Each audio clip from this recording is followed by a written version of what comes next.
მოგესალმებით ძვირფასო YouTube-ის მსმენელებო და მაყურებლებო, დაგეგმვით ახალ ვიდეოთი. დღევანდელ ეპიზოდში ვაპირებ ვისაუბრო უილიამ შექსპირის 4 ტრაგედიაზე, 4 პიესაზე. მე ეს პიესები აქამდეც განვიხილე, თუმცა ვაპირებ ზოგიერთი ვიდეო განვაახლოთ ჩემ არხზე, რატომ დარისთვის ამაზე მე წინა ვიდეოს დასრულს ვისაუბრე. როგორც ვახსენე, ვაპირებ ვისაუბრო 4 პიესაზე, ეს პიესებია მაკბეტი, ოტელო, ჰამლეტი და მეფე ლირი. დავიწყოთ მეოთხე ადგილიდან, რომელზეც გავიდა მაკბეტი. პიესაში მოქმედება ხდება შოტლანდიაში. შოტლანდიის მეფე გახლავთ ვინმე დუნკანი. მისი ჯარის ერთ-ერთი მთავარსარდალი მაკბეტი გახლავთ.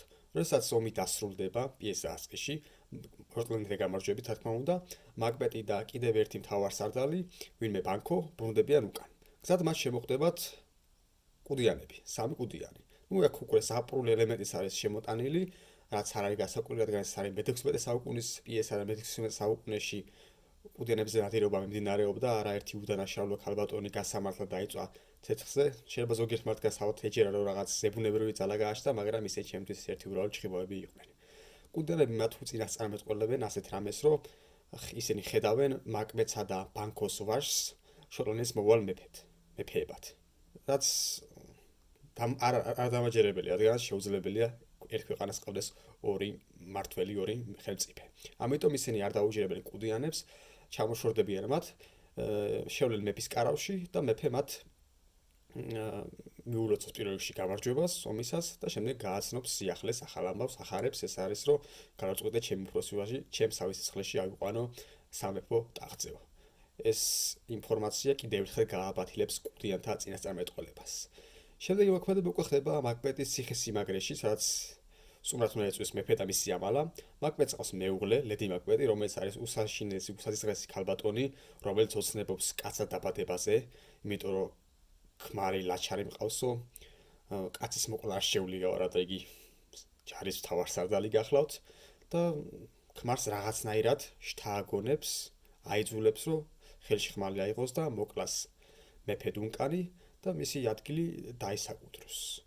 რა და როგორ განვითარდება მოვლენები, მოკლავს თუ არა და მის ადგილს დაისაკუთრებს თუ არა ჩვენი მაკბეტი, ეს თქვენ უნდა გაიგოთ, თქვენ უნდა წაიკითხოთ ეს პიესა.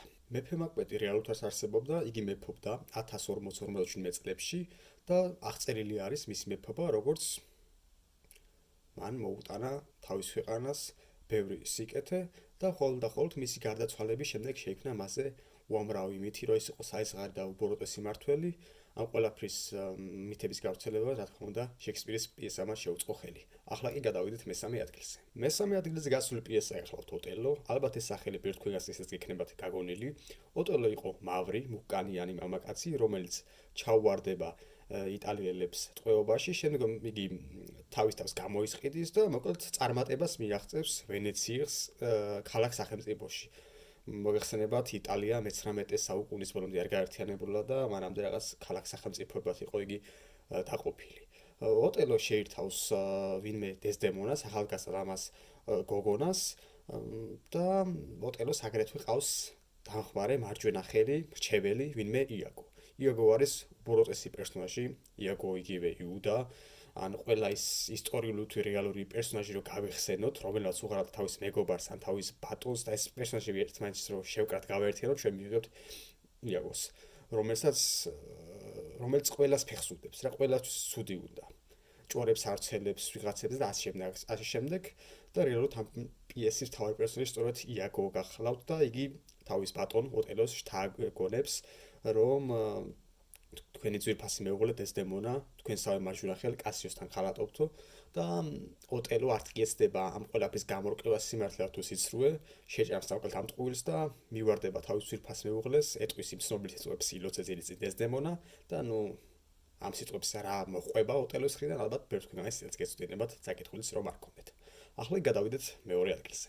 მეორე ადგილზე გასული პიესა გახლავთ ჰამლეტი. ჰამლეტი გახლავთ დანიის ახალგაზრდა პრინცი, რომელსაც გარდაეცვალა მამა და ტახტზევა მისივე ძმა, ანუ ჰამლეტის ბიძა და იგი ცოლად შეირთავს ჰამლეტის დედას, გარდაცვლილი მეფის მეუღლეს. ანუ მეფის რაღაც ერთვის გარდაცვლილი იყო, გვამი ჯერ კიდე გაცილებული არ იყო და მათი ქორწინება შედგა. ერთ დღესაც ჰამლეტი სასახლეში სერნობისას გადაწყდება გარდაცვლილი მამის სულს, მოჩვენებას. სადაც მამისი მოუყვება სიმართლეს თუ როგორ გარდაიცვალა იგი, მე არ ყოფილი ვარ შხამიანი გველის სხერპლი, არამედ გავხდი ბიძაშენის მსხვერპლიო, როდესაც მეძინა მან ყურში ჩამაწვეთა საწამლავი და ასე გარდავიცვალეო და ფიქრობ, რომ დედაშისაც ურევია ამ ყველაფერში მიუძღვის ბრალიო, შეთქმულების მსხვერპლი გავხდიო და ნუ რა თქმა უნდა ჰამლეტი არ არის ახალგაზრდა, რომ ცხელგულზე მიიღოს გადაწყვეტილება, ფიქრობს, რომ შეიძლება ეს არ იყო მამამისის საჭრილი, შეიძლება იყო ეშმაკი, რომელსაც მამამისის სახე მიიღო და გადაწყვეტს, რომ გამოარკვევს ეს ყველაფერი სიმართლეა თუ არა, იგი თავს მოიგიჟიანებს და გადაწყვეტს ჩუმჩუმად უთვალთვალოს და ყური დაუგდოს ძვირფას დედასა და ბიძას. იმიტომ რომ თუ ეს ყველაფერი სიმართლე არ აღმოჩნდა, არ აპირებს მათ დაკარგვას და ვიღაც აჩრდილი სიტყვებს არ მიენდობა. ჰამლეტი რა თქმა უნდა საკმაოდ ადვილად იკითხება და ვისაც შექსპირის გაცნობა გინდათ, შეგიძლიათ ამ პიესით დაიწყოთ. პირველ ადგილზე გასული პიესზე გახლავთ მეფელირი. ჰამლეტი და მეფელირი ორივე საკმაოდ ძლიერი ნაწარმოები არის, თუმცა ჰამლეტი როგორ ადვილად იკითხება, მეფელირში უფრო ტრაიკული ამბავი არის მოთხრობილი, ამიტომაც გავიყვანე კი პირველ ადგილზე.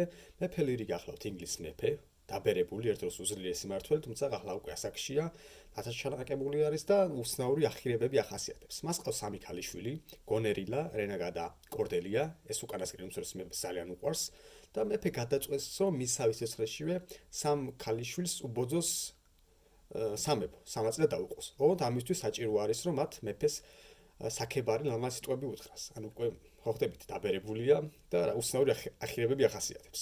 პირველი ორი ქალიშვილი უფროსები მას ულამაზ სიტყვებით შეამკობენ, ესე მიყვარხარ, ესე მიყვარხარ, ასე შემდეგ და უმცროსი ქალიშვილი კორდელია ფიქრობს, რომ მე რაღა უნდა უთხრა მეფეს, ყველა საქებარი სიტყვა რაც კი არსებობდა, ჩემმა უფროსმადებმა მოიშველიესო. და როდესაც მისი ჯერი დადგება, მეფეს ეტყვის, რომ მე არ შემიძლია ამას სიტყვების თქმა, სიყვარულის თი რამე არის, რომელიც საქმეთ უნდა დაამტკიცო და ამაზე მეფე გარისხდება, როგორ ჩემს უსაყვარლე ქალიშვილი ჩემთვის ლამაზ სიტყვები არ ემეტებაო და მოკლედ განდევნილი ხარო ჩემი სამეფოდანო, დღეიდან ჩემი ქალიშვილი აღარ ახარო და ამ ყველაფერს ეწება საფრანგეთის ხელმწიფე და საფრანგეთის ხელმწიფე ამ უდანაშაულო გოგონას თავისთან წაიყვანს და ცოლად შეირთავს.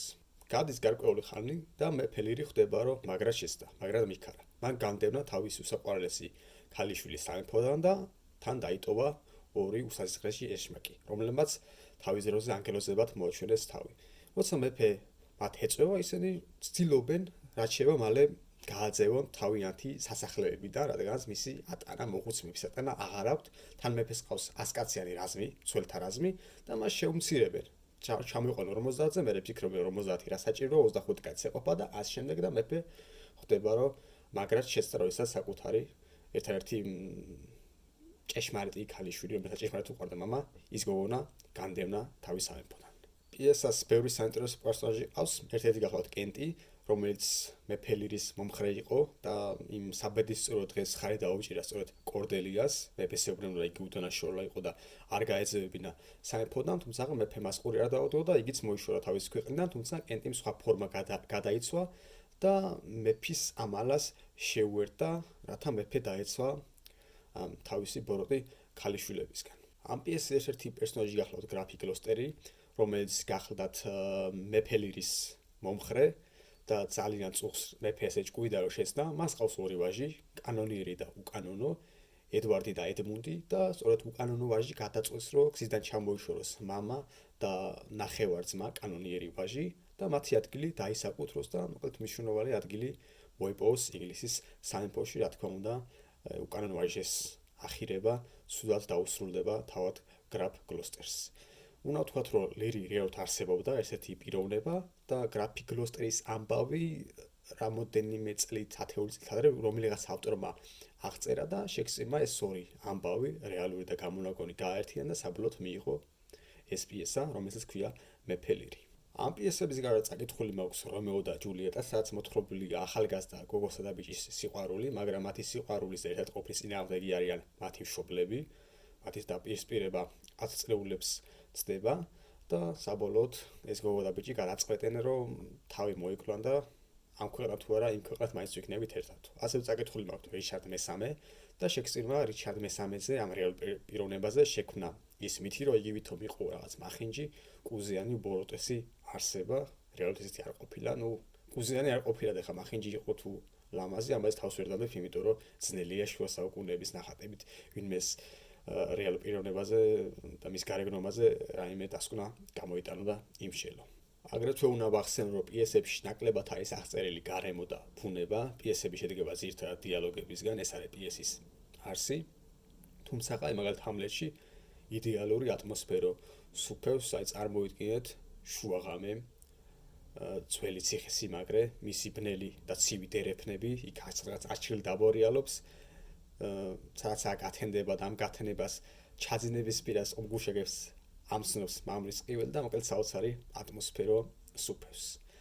დღეს კი რა ვიცი, ამით დაგემშვიდობებით. შემდეგ ეპიზოდში დიდი ალბათობით განვიხილავ თუ მოახერხე სწრაფად წაკითხვა დოსტოევსკის დანაშაულს თუ რა და რომელიმე ძველ ეპიზოდს გადავალებ თავს და ეხლა ჩავწერ მის განხილვას, მოკლედ როგორც თქვი, ვაპირებ ვიდეოების რაღაც ნაწილი განვაახლო მოკლედ ჩემს სახზე. ახლა კი დაგემშვიდობებით სრული სანამ შეგიძლიათ გამოიწეროთ ჩემი არხი და მოეწეროთ ვიდეო, კარგად ბრძანდებოდეთ.